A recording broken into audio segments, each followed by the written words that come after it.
نہیں مانتی سائنس تو نہ مانے, کیا اس میں حرج ہے. ایک حکیم صاحب بڑے پرانے بڑے سیانے کہنے لگا جی میں 2-3 امراض کا علاج کرتا ہوں, اس میں ایک کھانسی بھی ہے, چند قطرے شراب کے ڈال کے میں دوائی بناتا ہوں, بندہ ٹھیک ہو جاتا ہے. میں نے کہا آپ کا دماغ ٹھیک نہیں. میرے نبی پاک صلی اللہ علیہ وسلم نے جس چیز کو گند کہا ہے اس میں کبھی شفا ہو سکتی, سارا زمانہ بھی کہے کہ ٹھیک ہو جائے گا تو اس میں شفا ہو سکتی. جو پیشاب سے زیادہ پلید ہے اس میں بھی کبھی شفا ہو سکتی ہے. تو سائنس مانے, حکمت جو مرضی کہے. ڈاکٹر روز کہتے ہیں کزن میرج سے مسائل بنتے ہیں, قریبی رشتہ داروں میں شادی کرنے سے. رسول پاک علیہ الصلوۃ والسلام نے سگے چچا کے بیٹے کے ساتھ حضرت فاطمہ کا نکاح کیا. اگر مسائل بن سکتے ہوتے تو رسول پاک کبھی یہ کام کر سکتے, سوال ہی پیدا نہیں ہوتا. روز ڈاکٹر کہتا ہے آپ پتہ کرنے جائیں بیماری کہاں سے لگ گئی, آپ کے خاندان میں تو کسی کو نہیں تھی, فلانے کو تو نہیں تھی, سسرال میں میکے میں. بھئی اللہ کے رسول نے فرمایا بیماری متعدی نہیں ہوتی, ایک کو دوسرے سے لگ سکتی. وہ ساری دنیا کے ڈاکٹر کہیں بے شک ہماری طبیعت مان سکتی, ہم کوئی کچے نظریات کے لوگ ہی نہیں. یہاں تو بندے فٹافٹ ایسے ہو جی وہ سنا تھا اس نے کہا تھا, کیا مطلب ہے. ملا رومی نے بڑی پیاری بات لکھی ہے. ملا رومی کہتے ہیں کہ ایک بادشاہ تھا تو اس کے زمانے میں ایک بندے نے نا نبوت کا دعویٰ کر دیا. اس نے کہا میں بھی نبی ہوں, معاذ اللہ ثم معاذ. بادشاہ بڑا سمجھدار تھا, سیانا بندہ تھا. اس نے کہا اس کا پس منظر تو پتا کرو, کوئی پاگل تو نہیں, کوئی گھر میں جھگڑا تو نہیں رہتا, اس کا بھوک کا ستایا ہوا تو نہیں, کیونکہ اس طرح کے بندے مختلف دعوے کرتے پھرتے ہیں. پتہ کیا, معلومات کی, تو لوگوں نے آ کے بادشاہ کو بتایا کہ نا کچھ نہیں نا تو 15 دن اس کو روٹی نہیں ملتی بیچارے کو. بڑے کاروبار کی ہے, چمکا کوئی نہیں. تو اس نے کہا چلو یہ والا کام کرتے ہیں, مشہور تو ہو جائیں گے نا, بدنام جو ہوں گے تو کیا نام نہ ہوگا. بادشاہ نے کہا چلو ٹھیک ہے بلاؤ. اس کو بلایا تو بادشاہ کہنے لگا اس کو باورچی خانے میں لے جاؤ اور جتنے کھانے پک سکتے ہیں نا پکا کے اس کے سامنے رکھو, صبح شام اسے روٹی کھلاؤ. 15 دن نہ 2 ہفتے بڑا خوب کھانا کھلایا اس کو, زبردست اچھی طرح سے سیر ہو کے روٹی کھلائی. تو ملا رومی کہتے ہیں 15ویں دن باہر نکالا, بادشاہ کے سامنے پیش کیا. تو بادشاہ کہنے لگا او معاذ اللہ دعویٰ کرنے والے کہ میں نبی ہوں, کو نیا پیغام آیا تیرے پاس کہ نہیں, کوئی نیا الہام, کو نیا پیغام. کہنے لگا جی بالکل آیا ہے. میں کہا سنا. کہنے لگا میرے پاس نیا پیغام آیا ہے کہ تو جہاں پہنچ گیا یہاں سے نکلنا نہیں, اب تو نے یہی رہنا ہے, یہ مجھے حکم ہوا ہے, لہذا اگر تو حکم عدولی کرے گا تو نافرمان ہو جائے گا. تو اس نے کہا ٹھیک ہے میں تیری بات سمجھ گیا ہوں, روٹی تجھے 3 وقت ملا کرے گی لیکن تو گھر جا کے رہے. آج کے بعد اس طرح کا کوئی دعویٰ, پیٹ کے ہاتھوں مجبور ہو کے لوگ دعوے کرتے ہیں. اور پھر جو ان کے ساتھ ہوتے ہیں نا وہ بھی بہت سارے پیٹ کے ہاتھوں مجبور ہوتے ہیں, تنخواہیں لگ جاتی ہیں, اور جب کسی کی تنخواہ لگ جاتی ہے پھر پراپوگنڈا کرنا اس کی ذمہ داری ہوتی ہے, شور کرنا ذمہ داری, رائے عامہ ہموار کرنا اس کی ڈیوٹی ہوتی. مرزا صاحب نے دعوے کر دیے, لوگ اکٹھے ہونے لگے, انگریز کی پشت پنائی تھی, اور اس نے سب سے پہلا اٹیک ان لوگوں پہ کیا جو سردار کہلاتے تھے, چودھری کہلاتے تھے, زمیندار تھے. غور کریں جو بات سمجھا رہا ہوں. اس کا سب سے پہلا الناس والا دین ملوکہم, لوگ اپنے سرداروں کے مذہب پہ ہوتے ہیں. مرزے کا سب سے پہلا اٹیک, قادیانیوں کا سب سے پہلا جو حربہ تھا وہ چودھری لوگ تھے, بڑے لوگ. اس لیے کہ اسے پتا تھا کہ ان لوگوں پہ قبضہ جمایا جائے گا تو باقی جو عوام ہے اس کو قریب کرنا آسان ہو. بڑے بڑے ذمہ داروں پہ, جگیرداروں پہ, مالداروں پہ, رئیس لوگوں پہ اس نے پھندے ڈالے, قابو کیے اور ایک جمعیت تیار کر لی. پھر جب لوگ اکٹھے ہو گئے اور اس نے دعویٰ کر دیا کہ میں نبی ہوں, علماء نے اس کو کئی دفعہ بلایا. حضرت پیر میرے علی شاہ صاحب رحمت اللہ علیہ, پیر صاحب نے فرمایا کسی میدان میں سامنا تو کر, گفتگو تو کر, پر وہ سامنے آنے کو تیار. امیر ملت پیر جماعت علی شاہ صاحب محدث علی پوری رحمت اللہ علیہ فرمایا سامنے تو آ, نہ کہیں سامنے تو آ تو صحیح. حضرت حجت الاسلام مولانا حامد رضا خان صاحب رحمت اللہ تعالی علیہ حضرت کے صاحبزادے فرمانے لگے تو ایسا بے ایمان ہے, سامنے کیوں نہیں آتا, باہر تو نکلنا, آ تو صحیح. ہم تو اس رسول کے ماننے والے ہیں جو ہر میدان میں سامنے آ جاتے تھے, ہر میدان میں. لیکن نا نبی دنیا میں تبلیغ کرنے آتے ہیں, کشتی کرنے نہیں آتے. مولانا حامد رضا صاحب نے وزیر خان مسجد میں تقریر کی, اعلیٰ حضرت کے شہزادے تو فرمانے لگے ہم تو اس رسول کے ماننے والے جو ہر میدان میں سامنے رہے. نبی پاک باہر نکلے تو رکانہ پہلوان بکریاں چرا رہا تھا, کھیت میں تھا. کہنے لگا میں نبی تب مانوں گا جب میرے ساتھ کشتی کریں گے. حضرت بلال حبشی رضی اللہ تعالیٰ عنہ فرماتے ہیں کہ حضور کا مزاج نرم و نازک تھا, ہاتھ پھول سے زیادہ نرم ہوتے تھے, کستوری سے زیادہ خوشبودار ہوتے تھے. نرم و نازک وجود تھا, مکھی نہیں بیٹھتی تھی. جب اس نے یہ بات کی تو میرا دل کیا میں آگے بڑھ کے کہوں تو بیوقوف ہے, کبھی کشتیوں کے ساتھ بھی تبلیغ ہوئی ہے, بیوقوف ہے تو. کہتے ہو, کہنے لگا جی میرے ساتھ تو سینکڑوں لوگ آئے, کوئی مجھے گرا نہیں سکا, اگر آپ گرا دے تو میں کلمہ پڑھ لوں گا. کہتے رسول پاک نے آستینیں چڑھائی, فرمایا چل آجا کشتی کر لیتے ہیں. تو آ صحیح میدان میں نکل, میرے رسول پاک نے آستین چڑھائی, تامت مبارک کو سمیٹا, فرمایا چل آجا آجا. ہر میدان میں رسول پاک تشریف لائے, نبی پاک سامنے ہوئے, حضور نے اس کو داؤ لگانے کا موقع دیا. کبھی ٹانگوں کی طرف بھاگتا, کبھی پیچھے آتا, کبھی دائیں. جب بھاگ بھاگ کے حضرت بلال کہتا ہے وہ بھاگ رہا تھا, حضور مسکرا رہے تھے. سبحان اللہ, نبی پاک کیا بات ہے, سرکار ہنس رہے تھے کہ چل چل یار ٹھیک ہے بھاگ دوڑ لے. جب بھاگ دوڑ لیا تو میرے نبی پاک نے بازو سے پکڑا, 2-3 دفعہ لایا تو زمین پہ گر گیا. حضور نے پکڑ کے اٹھایا, فرمایا میں صرف گرانے نہیں آیا, میں تو اٹھانے آیا. کھڑا کیا تو کہنے لگا نہیں آپ نے تو مجھے موقع ہی نہیں دیا. تو حضور نے فرمایا دیر کوئی نہیں ہوئی, تو دوبارہ آ جا, کوئی عرض نہیں, آ جا دوبارہ سے. دوبارہ آیا تو میرے حبیب نے 2 دفعہ ہلایا تو پھر جا گرا. کہنے لگا نہیں ابھی بھی میں سنبھل نہیں سکا تھا. فرمایا کوئی عرض نہیں, یہ کوئی ایسا معاملہ ہے, تو دوبارہ آ جا. اب کہ جب آیا نا تو حضرت بلال کہتے ہیں وہ دستے مبارک جن کو میں تھامتا تھا تو لگتا تھا پھول تھام لیے ہیں, ان ہاتھوں سے حضور نے اٹھا کے فضا میں بلند کیا اور حضور نے دھڑام سے زمین پہ گرایا تو کلمہ پڑھتا ہوا کھڑا ہوا. کہنے لگا اے محبوبہ جو تیرے ہاتھ میں طاقت ہے وہ تیری نہیں, وہ خدائی طاقت ہے, وہ خدائی طاقت ہے, خدائی. میرے رسول پاک علیہ السلام ہر میدان میں, علماء نے کہا تو نکل تو صحیح, پر کبھی باہر نکلا فوت کہاں ہوا تھا, پتا تھا آپ کو فوت کہاں ہوا تھا جی؟ چلو مینوں تے دسن دی لوڑ ہی نہیں, تہاں تے سارا پتا ہے ہوتا. باتھ روم میں مرا, وہ باتھ روم میں, اور آج تک لوگ باز نہیں آئے. ان کی عبادت گاہیں ہیں, بڑے چکر ہیں. اب ایک نیا بہانہ میں سنتا ہوں, نیا بہانہ کہتے ہیں جی پاکستان کی اسمبلی نے انہیں کافر کہا ہے. اسمبلی وزیر اعظم صاحب شیخ الحدیث ہے آپ کے, اسمبلی میں جو لوگ بیٹھتے ہیں شیخ, ان کا کیا کفر اسلام سے, کیا وہ کسی کو کہیں گے بیچارے. سورت اخلاص تو ہمارے وزیر داخلہ اور وزیر خارجہ نہیں سنا سکتے, یہ حال ہے. بہت بڑے بڑے بیرسٹر کرانے والوں کو سورت اخلاص نہیں آتی, انہوں نے کسی کو کافر مسلمان کیا کہنا ہے. اسمبلی کا مسئلہ نہیں ہے. امت مسلمہ کے علماء محدثین محققین کا متفقہ فیصلہ ہے کہ مرزائی کل بھی کافر تھے, آج بھی قیامت تک کافر, اور بدترین کافر ہے, ہلکے پھلکے کافر بھی نہیں, سپرلیٹر ڈگری ہے, زبردست قسم کے کافر ہے, چھوٹے موٹے بھی نہیں, آخری درجے کے بدترین مشرک ہیں. ہم لوگوں کی اپنی موج ہے جمہوری, اور نہیں جی نہیں نرمی کرنی چاہیے, نہیں جی نہیں نرمی کرنی. ایک پارٹی والا دوسرے پہ سختی کر رہا ہے, مذہب کے معاملے میں سارے اس نے اخلاق کے قائل ہیں, سب اخلاق کے قائل ہیں. نرمی کرو ٹھیک ہے, سب کو کہو چلو ٹھیک ہے گلی برابر کی ہے, ووٹ برابر کے لے لو. وہاں کہتے ہیں نہ دیے تو لڑائی بھی ہوگی, ناراضگی بھی ہوگی, جھگڑا بھی ہوگا, یہ بھی ہوگا. دنیا داری کے معاملے میں سختی, اور دین کے معاملے میں ایسا نہ کرو. وہ بدترین مشرکین ہیں, انہوں نے ایسے ایسے ظلم کیے. وہ تو کہتے ہیں جو ہمارے پیچھے نماز, مرزا تو یہ کہتا تھا جو مجھے نہیں نہ مانتے وہ سارے شیطان کے پیروکار ہیں. تو سب کو شیطان کہہ رہا ہے, تو نرمی کر رہا ہے. اور پھر اس کی کرامتیں بڑی عجیب تھیں. فرشتہ آتا تھا وہی لے کے, اس کا نام تھا ٹیچی. ٹیچی اپنی کتاب میں لکھا ہے. نام کیا ہے؟ نبی پاک صلی اللہ علیہ وسلم نے فرمایا کہ جناب عائشہ کے ساتھ میرا نکاح اللہ نے آسمانوں پہ کیا ہے. اس نے حدیث پڑھ لی تو سویرے اٹھی, اس نے بھی ایک فتویٰ دیا. ایک بی بی تھی, نام تھا محمدی بیگم, کہنے لگا میرا بھی اس کے ساتھ آسمانوں پہ نکاح ہو گیا ہے. پھر ساری زندگی محمدی بیگم کی منتیں ہی کرتا رہا. اس نے کہا میں نے نہیں کرنا تیرے بے ایمان کے ساتھ نکاح. کیسا آسمانوں پہ نکاح ہوا تھا, پھر زمین پہ ہو سکا. ایسا بدبخت آدمی, ایسا بدبخت. اور اس کو جو خوابیں آتی تھی بڑی نرالی تھی. 15 روپے کا ملازم تھا, وہ ماہانہ 15 روپے ملتے تھے, سیالکوٹ میں ملازمت کرتا تھا. جب یہ اس نے ڈھونگ اور ڈرامہ رچایا تو موجیں لگ گئی. میں نے کہا کہ مداری کوئی بھی کرے تو لوگ کٹھے ہو جاتے ہیں. سیدھی سیدھی بات, صاف ستھری بات تو اتنی جلدی ہضم ہی نہیں نہ ہوتی لوگوں کو. تو اس نے جب وہ کہتا مجھے خواب آئی ہے. خواب کیا آئی ہے؟ کہتا وہ میرے پاس کوئی آنے والا آیا تو مجھے ہزاروں روپے دے گیا ہے. جب بھی اس کو خواب آئی کوئی ہزاروں روپے کی آئی, دولت کی آئی. مرزے نے بہت سارے لوگ بطور تنخواہ دار وہاں رکھے.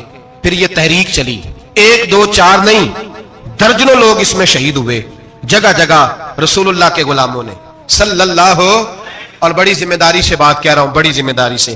دین کی کوئی تحریک چلتی ہے تو نہ سیاستدان نکلتا ہے, نہ جاگیردار, نہ سیاستدان, نہ وڈیرا, نہ کوئی اور, الا ماشاءاللہ.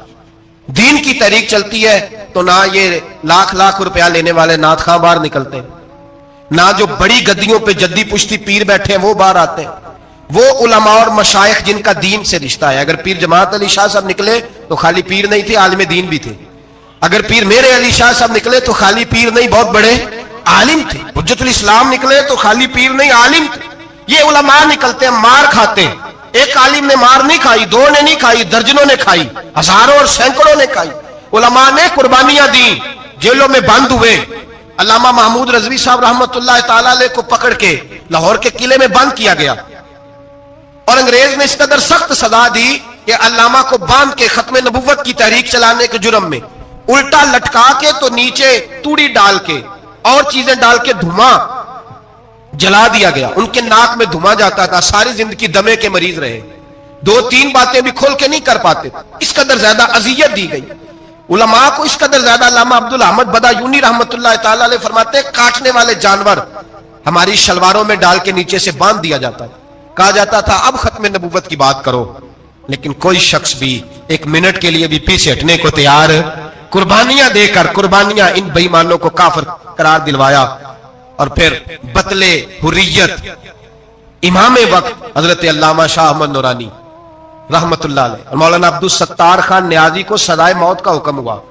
مولانا ابو الاسناد اعلیٰ حضرت کے خلیفہ تھے، ان کے صاحبزادے سید خلیل احمد صاحب رحمت اللہ تعالی علیہ کو سزائے موت کا حکم ہوا کہ مرزائیوں کے خلاف انہوں نے علم بلند کیا، وہ تو پاکستان بنا۔ پھر جدوجہد شروع ہوئی، پھر زور ہوا، پھر علامہ نورانی رحمت اللہ علیہ کی قیادت میں پورے زور اور شور کے ساتھ تحریک چلی۔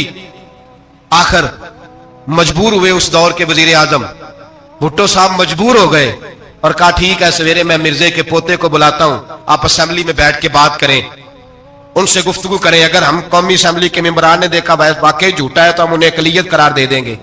علامہ نورانی حضرت ابو بکر صدیق کی اولاد تھے اور میرے اعلیٰ حضرت فاضل بریلوی رحمت اللہ علیہ کے خلیفہ کے بیٹے تھے، اور خود حضور مفتی اعظم نے ہند رحمت اللہ علیہ کے مرید تھے۔ حضرت علامہ نورانی ساری زندگی ایسا لباس پہنتے تھے کہ اس کے اندر سلوٹ نظر نہیں آتی تھی، امامہ اتنا حسین ہوتا تھا کہ دیکھنے کو دل کرتا تھا، اور گاڑی میں بہترین میں بیٹھتے تھے، لیکن مکان ساری زندگی کرائے کا رہا، کرائے کا۔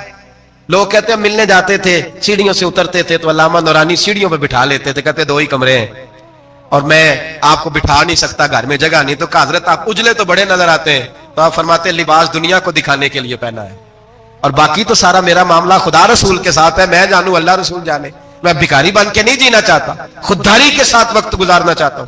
علامہ نورانی کہتے ہیں جس رات صبح اسمبلی میں مناظرہ ہونا تھا تو میں سوچنے لگا آج رات کیا کروں، تو پھر مجھے خیال آیا میں نے وہی کرنا ہے جو بدر کی رات میرے مصطفیٰ نے کیا تھا۔ ساری رات میں مصلی پہ بیٹھا رہا، کہتے ہیں بس اونگ لگی تو بات بن گئی، آنکھ لگی تو بات بن گئی۔ کہتے ہیں سحری کا وقت ہوا تو دستک ہوئی دروازے پہ، 2-3 نادان دوست کہنے لگے آپ ہمارے گھر آئے، فرماتے ہیں میں ان کے گھر گیا، جب ان کے گھر پہنچا تو وہاں مرزئی اور قادیانی 10 کروڑ روپیہ بریف کیس میں بند کر کے لائے اور کہنے لگے مولانا یہ بیانہ ہے، بیانہ، یہ آپ بیانہ پکڑ لیں، اور باقی پیسے بعد میں، سنا ہے مکان بھی کرائے کا ہے، سنا ہے آپ کے پاس کوئی پراپرٹی نہیں، یہ بیانہ لے لے باقی بعد میں آئے گا۔ علامہ نورانی کہتے ہیں میں نے جب پیر کی ٹھوکر لگائی تو بریف کیس کھل گیا اور اس میں کروڑوں روپے بکھر گئے۔ مجھے کہنے لگے پیسے دیکھ کے تو آپ کو خیال آ گیا ہوگا کہ بچوں کے لیے بھی کچھ سوچنا ہے، پیچھے بھی پلٹ کے دیکھنا ہے۔ تو نورانی صاحب رحمت اللہ علیہ فرمانے لگے میں نے کہا ہاں میں وصول تو کر لیتا، پر تم نے قیمت بڑی تھوڑی لگائی ہے، ایمان بیچنا اتنی تھوڑی قیمت، میری تو رات زیادہ قیمت لگ گئی ہے، بڑی زیادہ قیمت، میں تو بک گیا ہوں پہلے سے۔ کہنے لگے آپ کی کیا قیمت لگی ہے؟ فرمانے لگے رات میں درود پڑھتے پڑھتے سویا ہوں تو مدینے والے رسول کا دیدار نصیب ہوا ہے، اور نبی پاک نے تھپکی دے کے کہا فکر نہ کرنا میں تیرے ساتھ ہوں۔ تو کہنے لگے جس کی قیمت محمد عربی لگائے کوئی اسے خرید سکتا ہے؟ سویرے میدان لگے گا اسمبلی میں اور میں اسمبلی کے فلور پہ ثابت کروں گا تم کل بھی بے ایمان تھے، آج بھی بے ایمان ہو، قیامت تک تم بے ایمان ہی رہو گے۔ جتنا مرضی پڑھ جاؤ، لکھ جاؤ، جتنی مرضی بڑی عبادت گاہیں بنا لو، جتنا مرضی شور کر لو، اور جتنے مرضی کینیڈا اور امریکہ تمہارا ساتھ دے لے، ہمارے رسول آخری نبی ہے، حضور آخری نبی ہے، یہ امت کا متفقہ عقیدہ ہے، اس میں کسی کو رکھنا ڈالنے کی اجازت آپ فرماتے ہیں سویرے وہ آیا, بڑے زور سے آیا, کبھی انگریزی بولتا, کبھی کوئی بولی بولتا, لیکن احمد رضا کے دروازے کا ایک فقیر ایک بات ہی کرتا, وہ رضا کے نیزے کی مار ہے کہ عدو کے سینے میں غار ہے, کسے چارہ جوئی کا وار ہے تو جو وار وار سے پار. کہتے ایک اور مولوی صاحب بھی آئے میرے ساتھ مناظرہ کرنے, ان کی اپنی کتاب سے نکل آیا کہ نبی پاک کے بعد آخری کوئی اور نبی آ جائے تو فرق نہیں پڑتا. اپنی کتاب سے, ان کے دارالعلوم بانی, دارالعلوم بنانے والے کی کتاب سے نکل آیا. تو مولوی وہ مرزا کہنے لگا تم نے بھی تو لکھا ہے. ہم نے کہا یہ بھی بے ایمان ہے, اعلیٰ حضرت کہہ چکے ہیں یہ کافر ہے, یہ بھی تمہاری طرح کا ہی ہے ظالم, لہذا اس کی بات کا کوئی اعتبار نہیں ہے. کافر قرار دے دیا گیا. کفر تو ہو گیا, اقلیت تو ہو گئی, لیکن وہ آج تک اپنی حرکتوں سے باز. ہمارے بچوں کو پتہ ہی نہیں یہ کتنے غلط ہیں, ہمیں خبر ہی نہیں کہ یہ کتنے برے ہیں. بھائی ایک صاحب سے میری ایک دفعہ بات ہوئی, چودھری صاحب تھے, گفتگو ہوئی تو کہنے لگے جی ختم نبوت نہیں مانتے تو ختم ہو گیا مسئلہ, اللہ ناراض ہو جائے گا. ختم نبوت نہیں مانتے تو اللہ ناراض ہو جائے گا. میں نے کہا جناب کے کتنے بچے ہیں؟ کہنے لگے 4. زمین کتنی؟ 20 کلے. کتنے کتنے آئے بولیے؟ تو میں نے کہا ایک نیا بندہ آ کے کھڑا ہو جائے کہ میں بھی آپ کا بیٹا ہوں, تو آپ راضی ہیں؟ مثال دے رہا ہوں سمجھانے کے لیے, بلا مثال و بلا تشبیہ. آپ راضی ہو جائیں گے؟ بولے نہیں تو چپ کر کے آخنا چل کوئی نہیں, 4 گڑنے رہتے 5 وانٹ لینے, ہو جائے گا ایسا؟ عجیب بندے ہو. جو کام جو تمہارا بیٹا نہیں, جب تم اسے بیٹا ماننے کو تیار نہیں تو جو اللہ کا نبی نہیں, وہ میدان میں کھڑا ہو کہ میں بھی ہوں میں بھی ہوں میں بھی ہوں, تو یہ کس طرح قابل قبول بات ہے؟ اور ایک بھائی سگے بھائی کو جائیداد دینے کو تیار نہیں تو ایک اور آ کے شامل ہو جائے کہ مجھے بھی شامل کر لو, چلو کوئی نہیں فرق پڑتا, اتنی زمین ہے ابے کی, اتنی زمین ہے ابا جی کی, مجھے بھی شامل کر لو, تو لوگ تو قتل کر دیں گے کہ جب تو ہے نہیں تو ہمارا بھائی بنتا کیوں ہے؟ او خدا کے بندے, عجیب فلسفہ حیات ہے, عجیب زندگی ہے, فٹافٹ ہی لوگ مان لیتے ہیں. سب لوگوں نے اپنی اپنی باتیں کی. ختم نبوت کا تحفظ ہر دور میں ہر جگہ صحابہ کرتے رہے. ہم بچوں کو کچھ نہیں سکھا پا رہے, ہمارے بچے لا بلد ہیں دینی تعلیمات سے. ہم یہ شعور دے کے بھیجتے ہی نہیں کہ بیٹا جو اس طرح کی ذرا بھی بات کرے اس کا ذکر کرنا بتانا, قادیانی, مرزئی, کسی جگہ یہ اپنے آپ کو احمدی کہتے ہیں, کسی جگہ کوئی اور روپ دھارتے ہیں. ایک ان کا گروپ اب لاہوری کہلاتا ہے, وہ کہتا ہے جی ہم اسے سارا کچھ مانتے ہیں پر نبی نہیں مانتے. ہم نے کہا تم بھی تو بے ایمان ہو نا, کافر کو تو مان رہے ہو نا, چاہے مجدد بھی مانو مفسر بھی مانو, مان تو ایک بے ایمان کو رہے ہو نا. کافر کو کافر ماننا ضروری ہے. اللہ نے کہا کل یا ایھا الکافرون, اللہ نے کافر کو کافر کہا ہے, تو کافر کو کافر ماننا یہ ضروریات دین کا حصہ ہے. تو لہذا اپنی اولادوں کو, نسلوں کو, آنے والے طبقات کو, بالخصوص کالجز میں, یونیورسٹیز میں اور ان جگہوں پہ جو لوگ تعلیم حاصل کرنے جاتے ہیں, ان بچوں کو خاص کر کے سمجھائیں, ان پر خاص دھیان دیں, توجہ کریں کہ وہ بچے ان چیزوں سے باز آئیں, پرہیز کریں. میں نے کہا کہ ایک بہت بڑا طبقہ, اور پھر ایک اور بہت بڑی تکلیف کی بات یہ ہے, ہماری حکومتیں یہ خیال نہیں کرتی کہ کوئی بند باندھا جائے, کوئی ایسا صورت بنائی جائے, کوئی جو ہے وہ ایسی ترتیب لگائی جائے کہ جو لیکچرار آئے یا سرکاری عہدے پہ کوئی شخص آئے اس کی جان پھٹک کی جائے, وہ کون ہے, اس کا عقیدہ کیا ہے, وہ کس نظریے کا ہے. ہمارے یہاں کوئی ایسا اندازہ نہیں. اس لیے یہ مرتد, یہ کفار, یہ برے لوگ پھیلتے چلے جا رہے ہیں. اپنی صفوں کے اندر ان لوگوں کو تلاش کریں. اور پھر ایک اور بات یاد رکھیں, کفر سے جب بیزاری ہوتی ہے نا, ان لوگوں کو احساس ہوتا ہے کہ ہم غلط ہیں, ہمارے ساتھ اظہار بیزاری ہے. ان لوگوں سے جو اظہار بیزاری کیا جاتا ہے اس کا مطلب یہ ہے کہ ان کو احساس ہو کہ ہم غلط ہیں. اور بہت سارے لوگ بس ایسے ہی ان کے پیچھے لگ گئے بلا وجہ, دیکھا دیکھی, دوستوں کی وجہ سے. ان کو پتہ ہی نہیں کہ یہ کتنے برے ہیں. اللہ کی بارگاہ میں یہ دعا کرتے ہیں کہ اللہ تعالیٰ ہماری آنے والی نسلوں کو ان برے اثرات سے محفوظ رکھے. حضرت میاں محمد بخش صاحب رحمت اللہ علیہ ختم نبوت پہ بات کرنے لگے تو انہوں نے انوکھی بات ہی کر دی, انوکھی بات. ایک شخص ان سے کہنے لگا چل کے دیکھو تو صحیح, ملے تو صحیح. آپ فرمانے لگے دفع کرو, جنہ اندر عشق ہے رچیا اونا نہیں بھج جانا, پاویں سونے ملن ہزارہ اسا نہیں یار بٹاؤنا. ہم نے دائیں بائیں دیکھنا ضرورت ہی نہیں, ہمارے رسول نے کوئی کمی چھوڑی نہیں. باقی آ رہے ہیں یہاں خیرات لینے, حضرت موسیٰ کہہ رہے ہیں اللہ اپنے آخری نبی کی امت میں شامل کر لے, تو ہمیں کیا ضرورت ہے پتہ بھی کرنے کی. اور سن لیں, یہ یاد رکھے بات, امام اعظم ابو حنیفہ رحمۃ اللہ علیہ فرماتے ہیں اگر کسی بندے نے دعویٰ کیا کہ میں نبی ہوں, دعویٰ کیا کہ میں نبی ہوں, اور سامنے والے نے اسے یہی کہہ دیا نا کہ اگر تو نبی ہے تو معجزہ دکھا, تو یہ کہنے والا بھی کافر ہو گیا. اس لیے کہ اس نے تو دلیل مانگ لیا, یہ تو تھوڑا سا متفق ہوا ہے. تماشا دیکھنے کے لیے بھی اگر کہا نا کہ اگر تو نبی ہے تو دلیل لا, کوئی معجزہ, تو یہ لفظ کہنے والا بھی بولیے دائرہ اسلام سے کیوں مانگی تو نے دلیل؟ کیا ضرورت پڑی تھی؟ کیوں تو نے ایسا کہا؟ اتنا متفقہ عقیدہ ہے کہ تو مانگ، تو یہ بھی نہیں کہہ سکتا کہ چل کچھ کر کے دکھا، یہ بھی تیرے لیے جائز ہے۔ صوفیاء کہتے ہیں تو نے سوچ کیسے لیا؟ طریقت کے اندر تو غیر کی مداخلت قابل قبول، اللہ نے توحید کا ہر جگہ خیال رکھا، رسالت کی وحدانیت کا ہر جگہ خیال رکھا، اللہ ایک، قرآن ایک، اسلام، نبی ایک، باپ، استاد، کوئی کسی قسم کی مداخلت کی ضرورت؟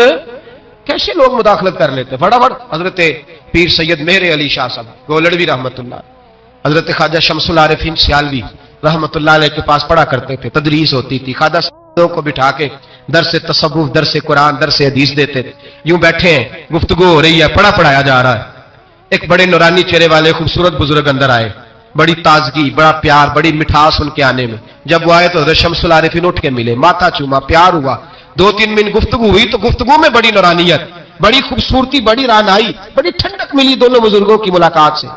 چند لمحوں کے بعد، تھوڑی دیر گفتگو کے بعد وہ بزرگ اٹھے باہر نکل گئے۔ حضرت شمس العارفین مریدوں پہ نظر ڈالی، فرمانے لگے تمہیں پتہ ہے یہ کون تھا؟ شاگردوں جانتے ہو کون تھا؟ کہ حضور نہیں۔ فرمایا خضر علیہ السلام تھے، مجھ سے ملنے آتے اکثر، اور ابھی گلی میں ہوں گے، کسی نے ملنا ہے تو مل لو۔ دوڑ کے گئے سارے لوگ ملاقات کرنے، بھاگے گئے، پیر میر علی شاہ صاحب بیٹھے، آپ نے فرمایا میر علی تم نے نہیں ملنا؟ کہنے لگے حضور نہیں۔ فرمایا کیوں؟ کہنے لگے حضور میں اسے نہ ملوں جسے خضر بھی ملنے آتا ہے، اسے نہ ملوں جسے وہ ملنے آتا ہے، میں نے کیا کرنا ہے ان سے مل کے؟ آپ سے ملوں گا جن سے حضرت خضر بھی ملنے آتی ہیں، جنہاں تنا وچ عشق ہے رچیا انہاں نہیں بھج جانا، پانے پاویں سونے ملن ہزاراں، اسا نہیں یار بٹاؤنا، ضرورت ہی نہیں۔ ایسے حسین محبوب کے بعد کسی اور جگہ نظر جمانے کی طبیعت، ضرورت نہیں، توجہ نہیں، خیال نہیں۔ جس نے یہ پوچھ بھی لیا کہ تو بتا، کوئی معجزہ دکھا، وہ بھی دائرہ اسلام سے نبی پاک صلی اللہ علیہ وسلم کے زمانے میں حضور نے خود فرمایا تھا 30 کے قریب لوگ ہوں گے جو دعویٰ کریں گے ہم نبی ہیں، فرمایا دجال ہوں گے، کذاب ہوں گے جو دعویٰ کریں گے۔ ایک بندے نے تو حضور کی ظاہری حیات میں دعویٰ کر دیا، مسلمہ اس کا نام تھا، 150 سال کے قریب عمر پائی اس نے، اور بہت سارے اس کے ماننے والے اسی لیے ماننے لگ گئے کہ عمر بڑی لمبی ہے۔ معاذ اللہ تعالیٰ، لوگوں کا اپنا اپنا مزاج ہے نا، ماننے اپنا اپنا مزاج ہے۔ ایک اس سے کانا آدمی دعا کرانے آیا، ایک آنکھ سے کانا تھا، اس نے دعا کرائی تو دونوں آنکھوں سے اندھا ہو گیا، دونوں آنکھوں سے۔ اللہ نے اسے سزا دی تو ایک ماننے والا کہنے لگا فٹافٹ مان جاؤ، ورنہ جو اس کی نام آنے پورا اندھا ہو جاتا ہے۔ ماننے والوں کا اپنا انداز ہے نا۔ ایک لنگڑا آیا، ایک ٹانگ سے لنگڑا کے چلتا تھا، مسلمہ سے دعا کرانے آیا تو دوسری بھی ضائع ہو گئی، یہ اس کا حال تھا۔ پر ماننے والوں کا کیا کیا جائے؟ ماننے والے جس کو مرضی ماننے لگتے ہیں، نفسیاتی طور پر لوگ کمزور ہو جاتے ہیں۔ مسلمہ نے نبی پاک صلی اللہ علیہ وسلم کو خط لکھا، کہنے لگا حضور کے زمانہ مبارکہ میں، اور کچھ حدیثیں ایسی بھی ملتی ہیں جس سے یہ ثابت ہوتا ہے کہ اس کی حضور سے ملاقات بھی ہوئی، سامنے کچھ بول نہ سکا، جا کے خط لکھا، کہنے لگا کہ آپ میرے ساتھ معاہدہ کر لیں، جب تک آپ حیات ظاہری میں آپ نبی، اور جب آپ کا وصال ہو جائے تو میں نبی، یا یہ معاہدہ کر لیں کہ آدھے عرب کے آپ نبی اور آدھے کا میں نبی۔ معاذ اللہ، اس نے یہ خط لکھا، نبی پاک نے جواب لکھا، فرمایا میں تو اللہ کا رسول ہوں، تو کذاب ہے، تو کذاب ہے، جھوٹا ہے۔ لوگ ایک اور بھی، میں ایک دن آرٹیکل پڑھ رہا تھا، کہنے لگے جی مرزے کے اب بڑے ماننے والے ہیں، اس کو کذاب نہیں کہنا چاہیے، ان کو دکھ ہوتا ہے، جو جھوٹ بولے اسے جھوٹا نہیں کہنا چاہیے۔ تو تھی بول دے کیوں نہیں؟ تو اڈا کی پروگرام ہے، کہنا چاہیے کہ نہیں کہنا چاہیے؟ یہ ثواب ہوگا، اس لیے کہ جو نبوت کا دوچا دعویٰ کرے اس کو نبی پاک نے جھوٹا کہا ہے۔ حضور نے فرمایا تو کذاب ہے، کیا کہا ہے؟ تو ثواب ہوئے گا، کھو گئے تھے، کیا کہا ہے؟ کذاب۔ تو اس کو کذاب کہنا نبی پاک کی کیا کی ہے نا، پھر جی منن والے تکلیف ہوتی تو میں کہ پی ہوئے، وہ کذاب ہے، لہذا ہمیشہ کذاب ہی رہے گا۔ جب حضور نے کہا ہے جو دعویٰ کرے نبوت کا وہ کیا ہے، تو لہذا کذاب ہی رہے گا۔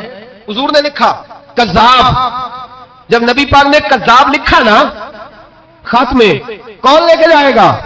اب اس کے دربار میں جانا ہے، حالات بڑے خطرناک ہیں، اس کے گرد بندے بھی ہیں، اور اس کے گھر جانا ہے، مشکل مرحلہ ہے۔ ایک صحابی تھے چھابڑی فروش، سر کے اوپر رکھ کے نا ٹوکرا، تو مدینے کی گلیوں میں کھجورے بیچتے، 11-12 بچوں کے باپ تھے۔ کون جائے گا؟ اور جسمانی طور پہ بھی کمزور تھے، فٹافٹ اٹھے، کھجور کھا رہے تھے، ہاتھ کھڑا کر کے کہا حضور کسی اور کی ڈیوٹی نہ لگانا، میں جاؤں گا۔ جب یہ لفظ کہے تو ان کے منہ سے کھجور کے ٹکڑے گرے صحابہ کے چہروں پر. ایک صحابی کہنے لگے پہلے کھجور تو کھا لے, بڑی تجھے جلدی ہے بولنے کی, کھا تو لے. کہنے لگے اگر میرے کھاتے کھاتے ڈیوٹی کسی اور کی لگ گئی تو, کسی اور کی لگ گئی تو کیا کروں گا, جلدی ہے مجھے. حضور سید عالم صلی اللہ علیہ وسلم نے نا اپنا نیزہ دیا, گھوڑا دیا, فرمایا ذرا ڈٹ کے جانا, اس کے گھر جانا ہے. کہ محبوبہ فکر ہی نہ کرے, فکر نہ کرے. صحابہ کہتے ہیں اس طرح وہ نکلا جیسے کوئی جرنیل نکلتا, اس کا انداز ہی بدل گیا, اس کے طور طریقے ہی بدل گئے. وہ یوں نکلے جیسے کوئی بڑا دلیر آدمی جا, حضور نے بھیجا ہے نا, نبی پاک نے بھیجا ہے نا, انداز ہی بدل گئے, طریقے ہی بدل گئے. مسلمہ کے دربار میں گئے, وہاں ایک شخص جو بعد میں مسلمان ہوا وہ بتلاتا ہے کہ جب حضرت حبیب بن زید پہنچے نا تو نیزہ ہاتھ میں تھا, زور سے گاڑا جا کے اس کے دربار میں, زور سے گاڑ دیا زمین پہ. مسلمان نظر, کون ہو؟ آپ فرمانے لگے تجھے چہرہ دیکھ کے نہیں پتا چلا میں رسول اللہ کا نوکر ہوں؟ ہمارے تو چہرے بتاتے ہیں ہم رسول والے ہیں, ہمارے تو چہرے بتاتے ہیں نبی پاک والے, تجھے پتا نہیں چلا کون ہوں, کیسے آئے ہو؟ فرمایا یہ تیرے خط کا جواب لایا ہوں. بادشاہوں کا طریقہ یہ تھا کہ خط خود نہیں پڑھتے تھے, ساتھ ایک بندہ کھڑا ہوتا تھا وہ خط پڑھتا تھا. مسلمان نے اس کو خط دیا, پڑھو. جب اس نے خط پڑھا تو لکھا تھا تو کذاب ہے. اب سب نے سن لیا, اکیلے میں ہوتا تو چلو بات اور تھی, سن لیا سب نے, آنکھ بگولا ہو گیا, آنکھیں سرخ ہو گئی, جلال برسانے لگا. اب اور تو کچھ نہ ہوا, سامنے حضرت حبیب کھڑے تھے, اٹھا تلوار لے کے کہنے لگا تیرے نبی نے مجھے کذاب کہا ہے, تیرا کیا خیال ہے؟ مانے لگے خیال والی بات ہی کوئی نہیں, جسے نبی پاک کذاب کہے وہ ہوتا ہی کذاب ہے, جسے حضور جھوٹا کہے وہ ہوتا ہی. فرمایا تو 7 سمندروں کا پانی بھی بہا دے تو تیرا جھوٹ دھل سکتا, تو ہے ہی جھوٹا, جسے حضور نے جھوٹا کہہ دیا وہ جھوٹا ہے, جھوٹا ہے. کہنے لگا پیچھے پلٹ کے دیکھ, سارے میرے پہرے دار ہیں, میرے سپاہی ہیں, تلواریں, نیزے, خنجر, تیر, سارے میرے ماننے والے. کیا لفظ ہے, کیا حسن ہے, کیا توانائی ہے. حضرت حبیب بن زید فرمانے لگے میرے 12 بچے ہیں, ان میں سے کچھ ایسے ہیں جو دودھ پیتے ہیں, کچھ ایسے ہیں جو ابھی چل نہیں پائے. میں جب رسول اللہ کا پیغام لے کے نکلا تھا تو میں نے پلٹ کے بچے نہیں دیکھے تو تیرے پہرے دار کیسے دیکھ لوں؟ جو چیز مجبور کرتی ہے, باندھ لیتی ہے, وہ نہیں جب میں نے دیکھی تو میں تیرے پہرے دار دیکھوں. جو جی میں آتا ہے کر, غلامان محمد جان دینے سے نہیں ڈرتے, یہ سر کٹ جائے یا رہ جائے کچھ پرواہ نہیں کرتے. فرمایا ان کو نہیں دیکھا جن کو دیکھنا چاہیے تھا, تجھے دیکھوں. میں اکثر کہتا ہوں کٹ لگ جائے نا ہاتھ پہ تو نمازیں رہ جاتی ہیں, جماعتیں چھوٹ جاتی ہیں, طبیعتیں بگڑ جاتی ہیں, مشکل ہوتا ہے, تکلیف آئے تو سنبھلنا. یہاں ہلکا سا بچھو آ کے کاٹے تو شور ہو جائے گا, جمعے میں لوگ اٹھیں گے, اللہ مجمع بکھرے گا, وہ بچھو آ گیا, حالات بگڑ جائے, چھپکلی پیروں پہ گرے تو لوگ اٹھ دوڑتے ہیں.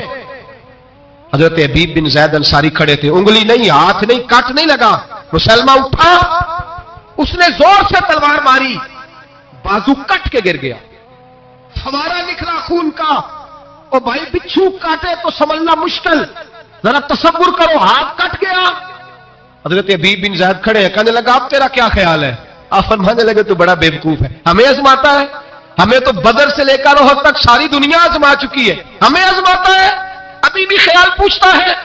فرمایا میرا خیال وہی ہے جو میرے رسول نے فرما دیا, خیال وہی ہے جو نبی پاک نے کہہ دیا.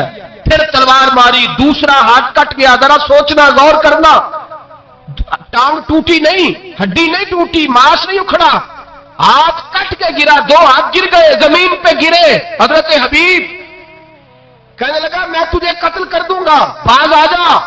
آپ فرمانے لگے تو بڑا نادان ہے. ان لوگوں کو ڈراتا ہے جو سویرے فجر کی نماز پڑھ کے پہلی دعا ہی شہادت کی مانگتے ہیں.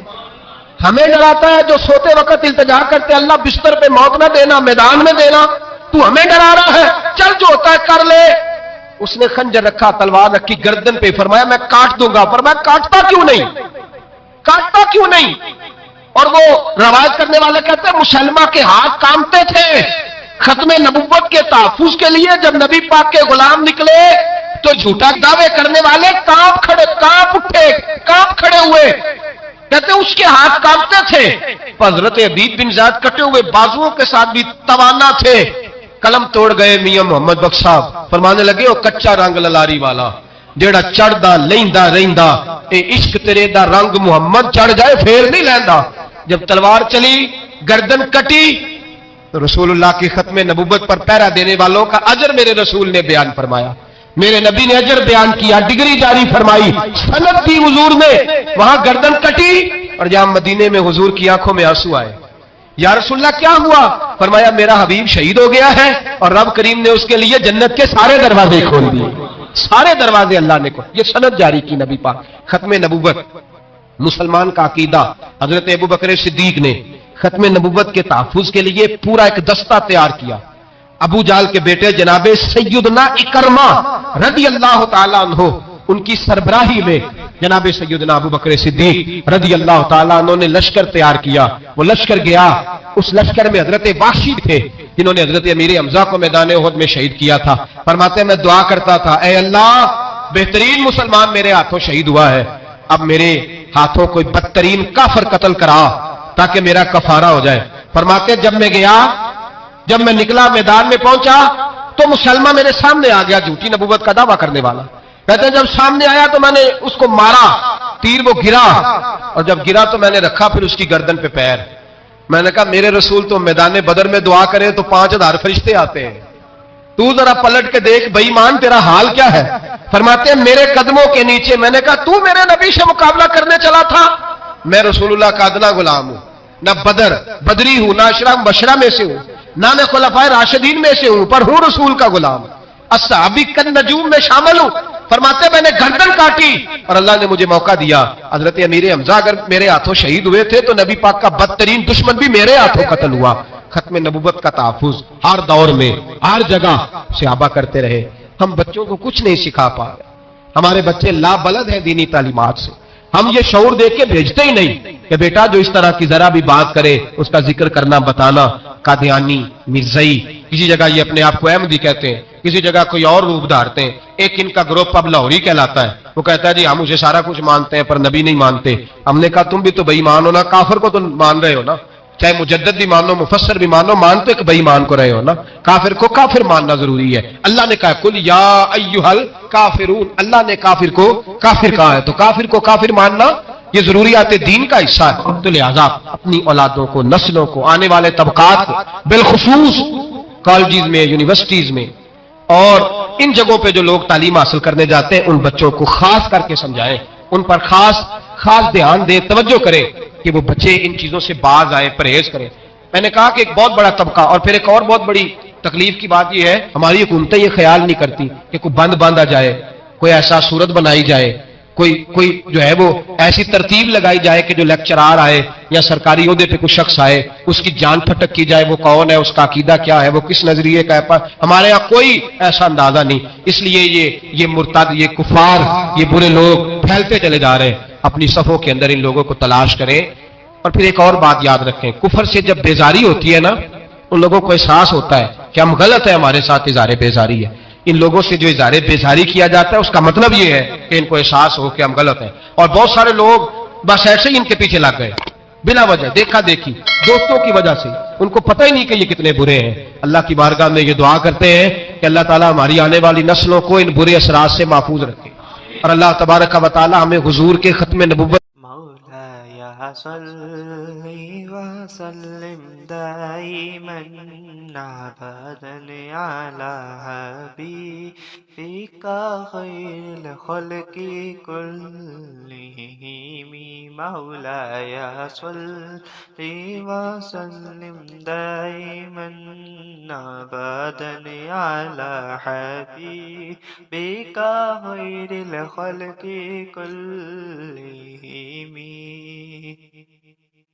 محمد سید الکونین وثقلین محمد سید الکونین وثقلین والفریقین من عرب ومن عجم مولاي صلی وسلم دائما ابدا علی حبیبک خیر الخلق كلهم هو الحبیب الذي ترجى شفاعته هو هو الحبيب الذي ترجى شفاعته لكل هول من الأهوال مقتحم مولاي صل وسلم دائما أبدا على حبيبك خير الخلق كلهم فاق النبيين في خلق وفي خلق فاق النبيين في خلق وفي خلق ولم يدانوه في علم ولا كرم مولاي صل وسلم دائما أبدا على حبيبك خير الخلق كلهم